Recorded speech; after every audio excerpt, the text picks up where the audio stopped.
Okay, now my pieces have set up quite a bit and they're very firm. They're actually a little bit past leather hard. So I'm going to go ahead and construct with them. And so I definitely want these firm so that they're not bending on me, so that I maintain my nice geometric shape so they don't get distorted on me. So this is a little past leather hard. I'm trying to bend it. It bent a little bit.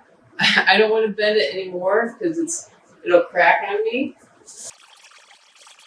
This here is much more leather hard. It's bendy. It'll bend a little bit without cracking, but if I try to bend it too much, it will crack. So this is closer to leather hard. But so leather hard would work for these, or just past leather hard like they are would all work just fine. So when you're slab constructing, you always want to score and slip every part that goes together. So you want to do a good job of scoring. And because these are just past leather hard, because they've dried out quite a bit, you really need to do a good job of scoring. So when clay is really wet, it likes to fall in love with itself, and scoring is not as important. Scoring and slipping isn't as important. But as your clay dries, it doesn't want to stick together as readily. So scoring and slipping becomes much more important. And so you really need to do a good job of scoring, and you need to score pretty deep, and you need to go in 2 different directions. And I'm just gonna get all this scored and ready to go. So also when you slab construct, you have to score and slip both sides of every slab that gets bonded together.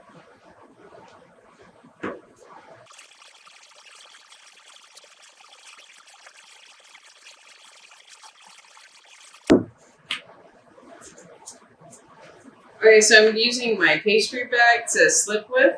And so the way you hold your pastry bag is from the top, and you just squeeze it from the top. You don't hold it from the middle, and you just keep twisting it and squeezing it as you use it. So when you score, when you slip, you want to slip both sides of everything.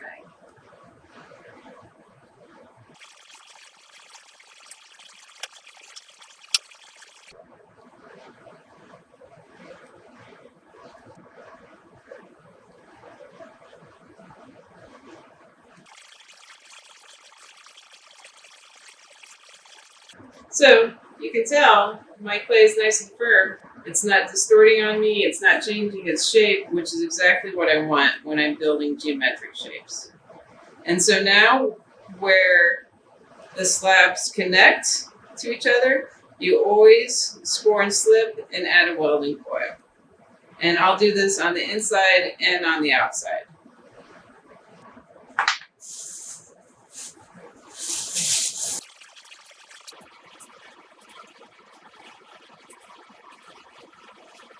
So I'm pretty generous with my welding coil on the inside. You, again, also need to make sure you have plenty of slip. So as I was saying, I'm pretty generous with my welding coil on this inside. I make it fairly thick because it's going to do the bulk of the work holding everything together. And then you can use whatever tool you're comfortable with blending your coil together. I'm just using my soft rib, but you can also use one of your wood modeling tools. I often like this rated rib the best, but on this inside part, this is the easiest tool for me to use.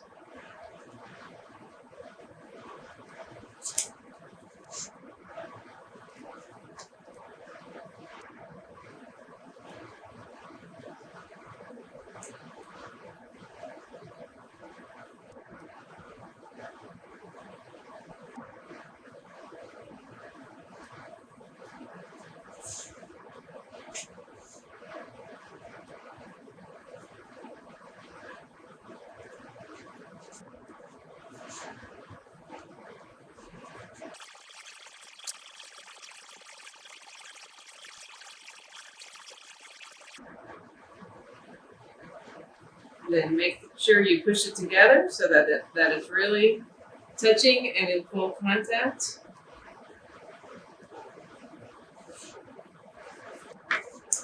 And now finish with the welding.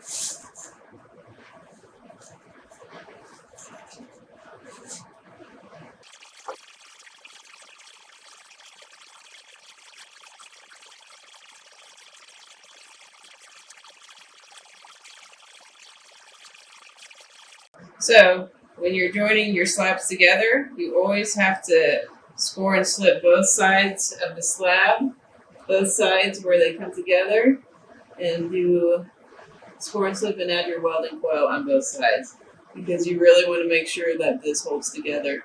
And so the majority of the welding coil on this outside part, I'm going to end up scraping away because I don't want it to distort my perfect geometric shape. And so then the scoring on this outside part becomes much more important. It's really important that you're scoring deep with this and again in at least two different directions, because the part of the coil that's going to really remain is the part that is going to be left inside these score lines. And so you really need to make sure you score very deeply and generously, since most of that coil will get scraped away.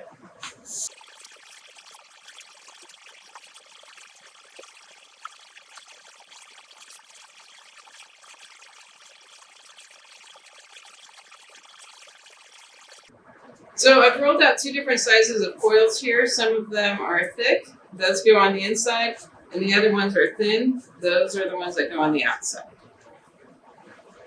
So again, make sure you have plenty of slip.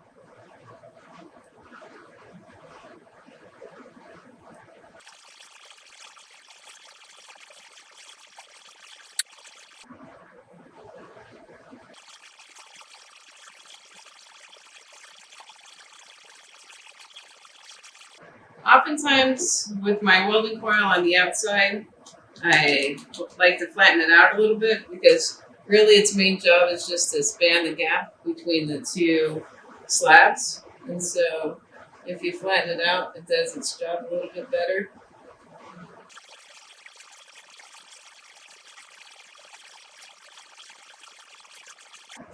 And I'm going to save these coils for the next part, so I'm just going to set them aside.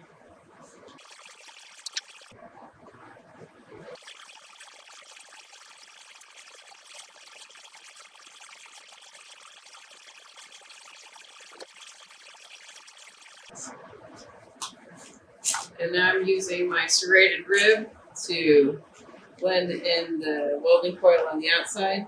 And I'm not scraping it away, I'm really just compressing.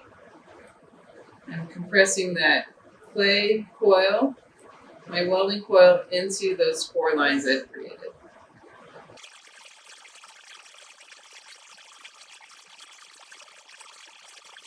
Some of it does get scraped away here and there.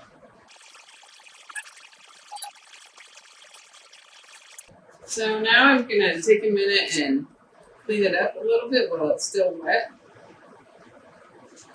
It's not going to clean it up perfectly, but I'm going to get the bulk of it off. And so I'm mostly, what I'm doing is I'm compressing this clay. I am in the process scraping a little bit away, but mostly I'm compressing. And then once I'm finished and it's time to clean it up, then I'll scrape away the excess.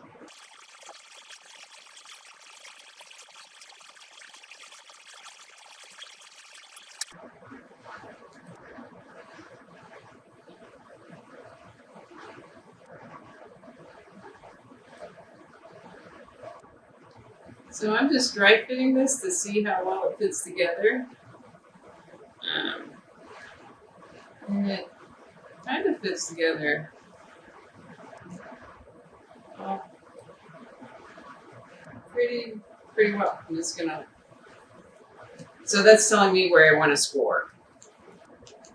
So I'm just gonna score all on the edges.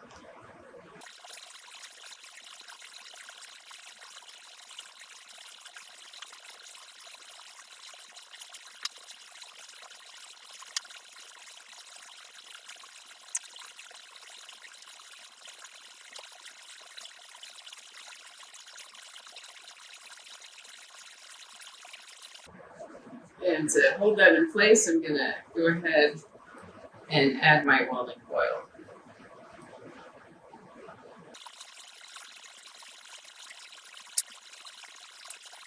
And I'm going to be a little bit more generous with this welding coil on the outside to help fill in some of those gaps that I have.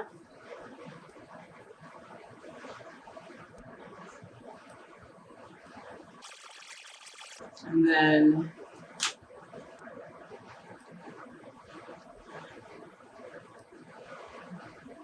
blend it in.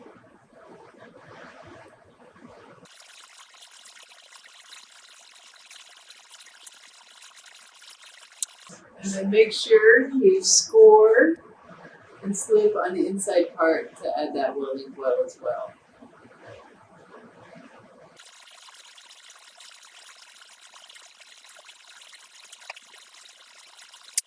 So it's kind of hard to get it inside there, but that's sort of what you're going for. You just have to do the best job you can. I'm going to add my slip.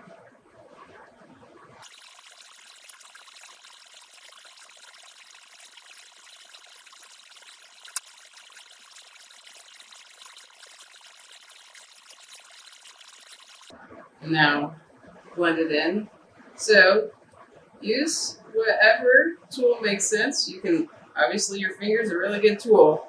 So sometimes it's a better tool because you can actually really feel what's going on so that you're really making sure that coil is spanning the two slabs and joining them together and really getting in full contact with those.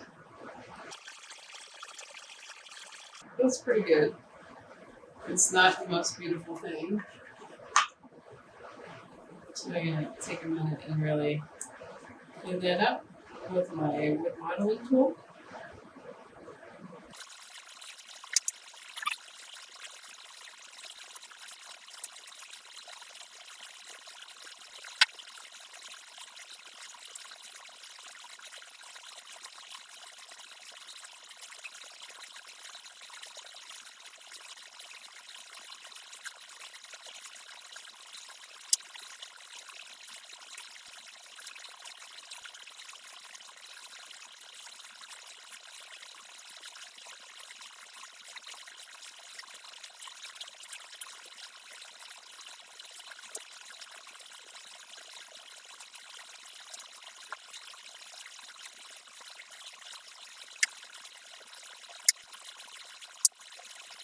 Your needle tool is also a good scoring tool.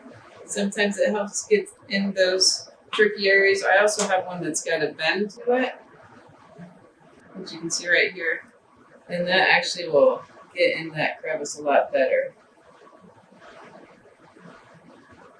So, you just have to do the best job you can. Sometimes you can't really get that good of a score job depending on the angle, but you just do the best you can.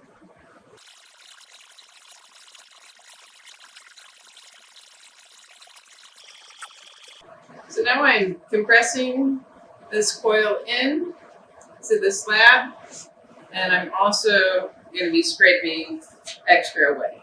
First I want to compress it in, and then I'll scrape away the extra.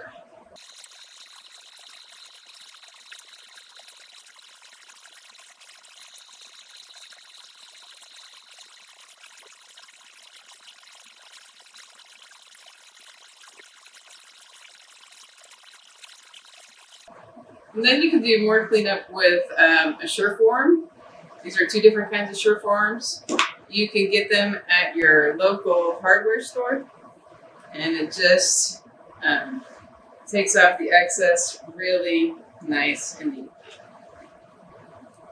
And this piece is pretty wet for the most part, and so it's still kind of difficult to do a lot of cleanup work because it's so wet. Once your clay gets a lot drier, it becomes much easier to do cleanup work. So I'm just doing some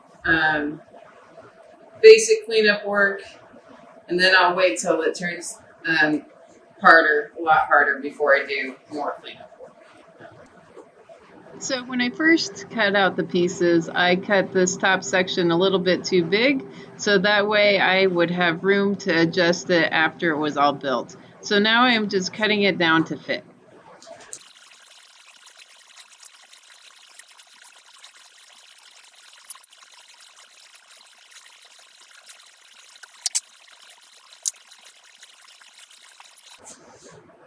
Okay, so this is the original piece that I made for this project, but as you can see, I miscalculated. It really doesn't fit. It's a little too small. So I went ahead and made another one, and so I just cut it out and let it set up until it was the same consistency as this. This is really firm, and this is the same firmness. You can tell by either squeezing and then also trying to bend. It's not very bendy. And so this would be the top portion, so to speak. So I'm just going to take a minute and kind of bevel out my edges. And then I'll bevel this so that it'll slide right into place.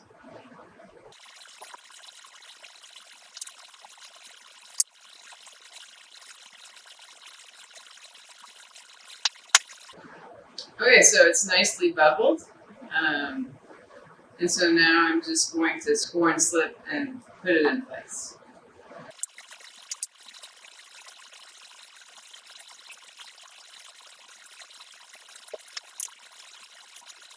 So it's really important that I score this really well. So I scored it with pretty deep score lines and was generous with them and scored in 2 different directions. And I'm just going to pop this on.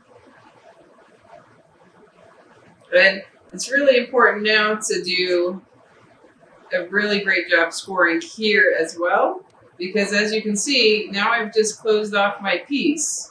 So the only welding coil that I'm going to get to hold it together is this one on the outside. And this one on the outside, I don't want it to be gigantic. I'll end up scraping away a lot of it because I don't want it to deform the shape that I'm creating. So that's why at this point, scoring, I really need to do a great job scoring. So I'm actually scoring in 3 different directions, and I'm scoring pretty deep so that it gives more room for my welding coil to go inside those score lines and to really hold it together. And I'm going to use plenty of slip because I don't want this to be the weak link.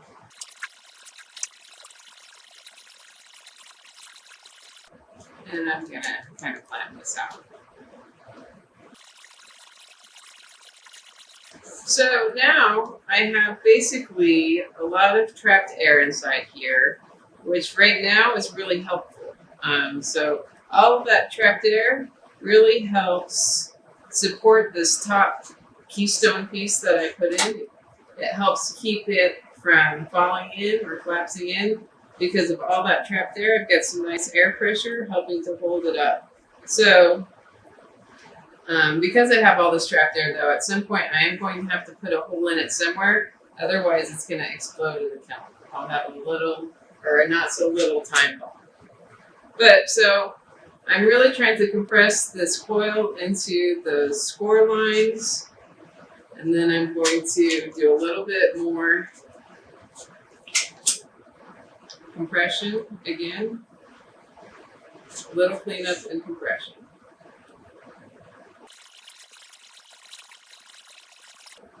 Okay, so that's pretty good. That's all the cleanup I would do for right now. I'd let the whole thing set up.